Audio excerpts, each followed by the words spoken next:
In this video, we are going to be talking all about the root chakra. This chakra often gets overlooked because it's not as cool as the third eye chakra, but I'm telling you right now that it is very important if you want to activate the rest of your chakras. My name is Catherine. I'm an energy healer, spiritual coach, and nurse practitioner. If you need personalized coaching or an energy healing from yours truly, then you can contact me at my website at catherineglassman.com, or you can email me at hello@catherineglassman.com. So what is the root chakra? The root chakra is the chakra that is located at the base of your spine, and it's associated with the color red. And the Sanskrit name for it is Muladhara. This roughly translates to root base. When I meditated on the root chakra, the first thing to come to my mind was a visual of a square. But the square represents a foundation. So pretty much every building that you will ever see, the foundation will be that of a square. But interestingly enough, in Hinduism, the root chakra is represented by a 4-petaled flower. So 4 petals, 4 walls of a square, you get the idea. And for people who participate in ritual work, if they want to do something in regards to security or safety or protection, they will often use the square. So for me, I like to use crystals, right? So if I am wanting to put extra protection around my house, it will often be in the shape of a square. So currently right now, I have big blocks of black tourmaline in all the 4 corners of my house. So the root chakra really governs our foundation, our sense of security, and our sense of safety within our own body. Some of the foundational needs that we'll need to feel safe would be things like food, shelter, and water. So it's both a combination of feeling secure and safe within the world, but also feeling secure and safe within our own body. Because really, our human body is our home. And if you're familiar with Maslow's hierarchy of needs, the bottom of his pyramid, the one thing that needs to be accomplished first is foundation and safety, such as food, shelter, and water. So now I'm kind of questioning if Maslow just ripped off the chakra system.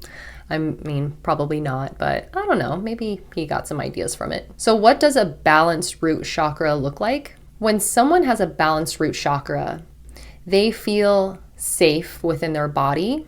And because they feel safe, they are able to be grounded and present in the moment.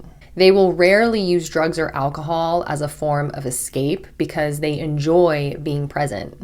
This is different than people who participate in drugs or alcohol as a way of enhancing an experience, like if you're on a vacation or if you are doing some sort of spiritual retreat with ayahuasca or something. That is used a little bit differently because you're just trying to enhance your experience rather than escape it. People with a balanced root chakra typically enjoy being on the planet. They enjoy what they see, they enjoy their experiences, and they create more experiences to have because they feel safe enough in order to do so. They see life as an opportunity to explore the world and to just have fun and just take in all the experiences. They also don't have a difficult time with finding and keeping a home.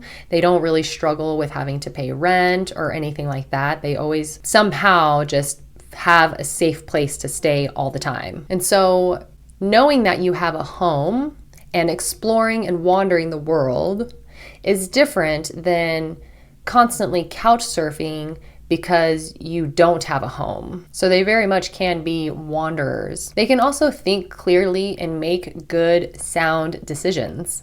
And it's because they're grounded in the present moment all the time. What does an imbalanced chakra look like? Typically, someone who has an imbalanced root chakra will appear to be flaky and flighty. They might be a little unpredictable and not really in a good way. Sometimes they'll just do things impulsively out of feeling insecure. Sometimes they may be scared to travel to different countries. They might get scared to go out into public spaces, or they may even just be straight up agoraphobic and never leave their home. And in this case, they may feel safe within their home, but they don't feel safe within their body. So for the most part, people with an imbalanced root chakra just typically look very insecure, a little skittish, and just straight up ungrounded. Now, of course, people can have just moments of feeling like this, but for the most part, if someone has an imbalanced root chakra that just goes unnoticed, then this will just kind of be a baseline behavior for them. Now, I do want to mention something that's a little bit more specific. And it's in the case of having a physical or sexual assault or feeling physically victimized by another person. Most literature out there will say that it is the sacral chakra that needs to be worked on in the case of an assault, especially a sexual assault.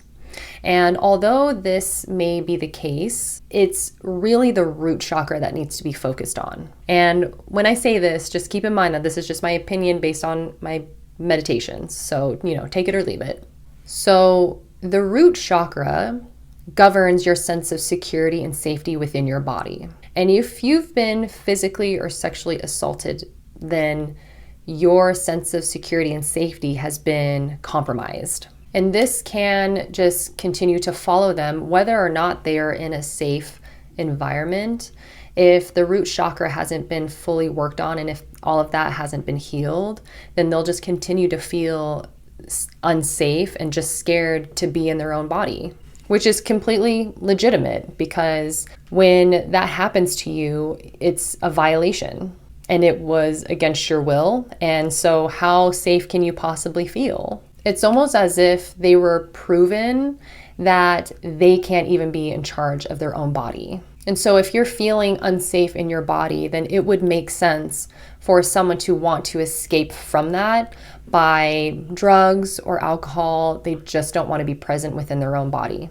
Now, of course, that may not necessarily be true. It may have just been an experience that they have internalized and have translated it into feeling unsafe. But it's very difficult to heal from something like that, and it does take a while to fully feel safe again within your own body. I also want to mention that when I was channeling this information, I initially thought that the reproductive organs would be associated with the sacral chakra, which is true for the most part, but the vagina, the rectum, and the penis are actually associated with the root chakra. And so it would make sense that if any of these organs were violated, then it would be the root chakra that is actually imbalanced now. And also, I actually learned a long time ago, I think I was in nursing school, where I learned that women who have been sexually assaulted are likely to develop more fat around their pelvic region.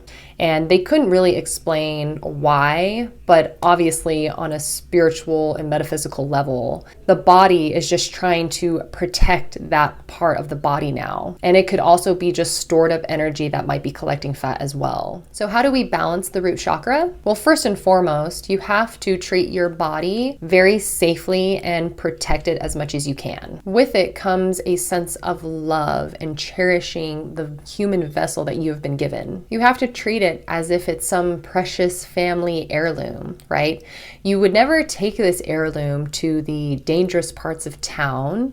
You would never allow it to get exposed to toxins and poisons or anything like that. You wouldn't allow it to get damaged in any way. And this is kind of how we should be treating our human body as well. Obviously, this is easier said than done. It's difficult to buy really good organic food because it's so expensive. Maybe you work in the dangerous parts of town. I know that I do. But this is just the information that came through, that if you want to help balance your root chakra, then you obviously need to create an environment of safety for your body first and foremost. And also by removing toxins like alcohol, drugs, anything that's inorganic that's going in your body, you allow your body to get back to its natural state. And when it's more in a natural state, you can ground yourself a little bit easier. Another way to help balance this chakra is by increasing the security of your home. Your home is your foundation, and it is the one place where you should always feel safe. Anytime you don't feel safe, then you really can't harness that feeling of being at home. And this also goes into feeling at home within your own body. Obviously, a Ring doorbell or security cameras are really great, making sure that you have good locks on your doors and that all the windows can lock. My favorite method of home security is having a dog, because not only do you have a furry best friend that keeps your home safe and deters people from even coming to your home, but you also can rescue animals out of the shelter. So it's a win-win. Another way to balance this chakra is to go out in nature and do some earthing. Earthing is when you go outside and put your bare feet onto the earth. There is a lot of science out there to support the natural electrons coming from the earth and into the human body, and it creates this antioxidant effect, reducing inflammation and increases healing. But spiritually speaking, I think earthing or going out into nature just helps reduce any of that chaotic energy, and it helps balance you so that you can be more grounded and more present, thus bringing you to a more neutral state. If it's not easy for you to get out in nature, then you can always buy an earthing or grounding mat. I actually have a couple. I have one underneath my desk and I just put my bare feet on it. I remember the time when I was feeling very anxious and just kind of out of my body a lot. But we went camping out in Dixie Forest in Utah. And for the first day, I just slept. I felt so grounded and so at ease, and it actually made me feel really bad about the city that I was living in, because if feeling grounded out in nature, if that's how I was supposed to feel, then that's pretty bad, because I never feel that way. In regards to balancing your root chakra when it comes to having it assaulted, there is something that I'm supposed to mention. Even though your human body is meant to be treated as something very precious, it is also something very physical. It is the physical tool that we use to navigate this third dimension reality. And even though we have a human body, we are not our human body. We are an energetic consciousness that resides in the human body. This energetic consciousness can never be assaulted or destroyed or just stop existing. Even though our physical body can go through difficult times, it is our soul that gains the wisdom from that particular difficulty. It gains strength from it. Yes, our physical body can get battle scars or deformities from these particular events. But it's important to remember that our physical body is like a suit of armor, and it's protecting our energetic consciousness through our human lifetime and experience. So I just have to reiterate that you will never be the event, and you should never really identify as the event. You are the one experiencing it. Just like your body is no longer the event, even if it does have scars or whatever, it's not the event itself, it is what experienced it. I mean, my boy Jesus Christ would probably say the same thing. They completely mutilated his body, but we don't remember him because of it. We remember him because of the strength, compassion, and love that he had despite it. So the fact that you, the energetic consciousness, the soul, can never be destroyed, then hopefully that can get you to a place of feeling the ultimate safety and security, because you just can't not exist. The affirmation that I like for this chakra is, I am safe to experience my life. You can also wear some red clothing. You can eat red foods. I think the best food to help balance the root chakra would be root vegetables, specifically sweet potatoes, anything that is naturally red. And also you can use crystals. So black tourmaline, black obsidian, hematite, any of the grounding crystals you can just wear on your body or just keep in your pocket. I do think that the root chakra is incredibly important, because the root chakra has to be balanced for all of your other chakras to operate freely. So in my opinion, if there is one chakra that I would have to work on for the rest of my life, it would definitely be the root chakra. But with that being said, I hope you liked the video. Give it a thumbs up if you did. Consider subscribing, and I will see you next time.